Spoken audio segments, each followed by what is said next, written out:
October is Breast Cancer Awareness Month, and this morning we are shifting the focus to the men because, yes, men can get breast cancer too. But what do you need to know, and what symptoms do you need to be on the lookout for? Our next guest is a local two-time breast cancer survivor, Steve Cohn, here to tell us what we need to know about male breast cancer. Good to see you again. Kristen, great to see you. I think it's so wonderful that you're so open about your story, because men just think, you know, especially October, we focus on the women, right? But you were not once but twice diagnosed. Yeah, and of course, it's very rare in men. Yes. So on an annual basis, 1% of cases are men.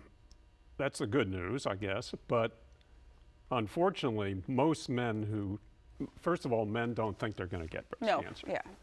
And secondly, for those that do, too many don't notice it until it's too late. So the mortality rate for men is 10 times what it is for women. Wow. And another major, well, a difference between men and women is breast cancer in men is almost never occurs under the age of 60. And as a matter of fact, I had just turned 60 when I had my first bout with breast cancer. How did you know? What did you see? So I noticed what looked like a cyst on my left breast. Didn't hurt. And I figured, oh, well, maybe it will go away, maybe it won't. I waited about 2 weeks, and I said, I was living in New York City at the time, and I said, you know what, I should go to my physician and have him look at it. And he was on the staff of Beth Israel Hospital. I went, the minute he saw it, he said, Steve, I'm walking you down to the breast cancer he knew. place to do a biopsy.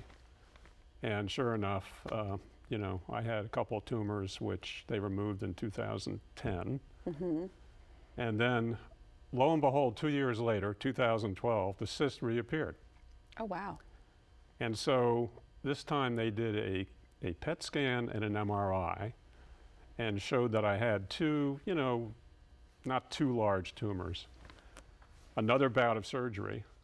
And my surgeon told me after that surgery that, oh, by the way, there was a third larger tumor.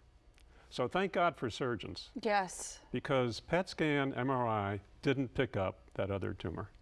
Which is what we rely on so much to find something, Right. right? Right. You're doing well now, obviously. Yeah.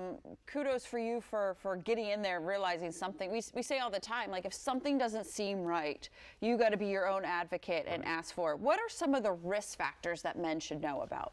Well, like women, if there's any kind of breast cancer history in their family, again, men 60 and over, almost never under the age of 60 will get breast cancer, which is very unlike women who can get it at any age. All right.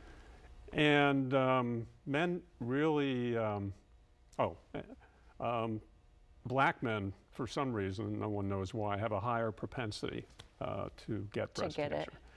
Which reminds me that there have been no clinical studies just for men because there aren't enough of us. Men can be included in clinical studies. Right, but not just focused on the men. Right.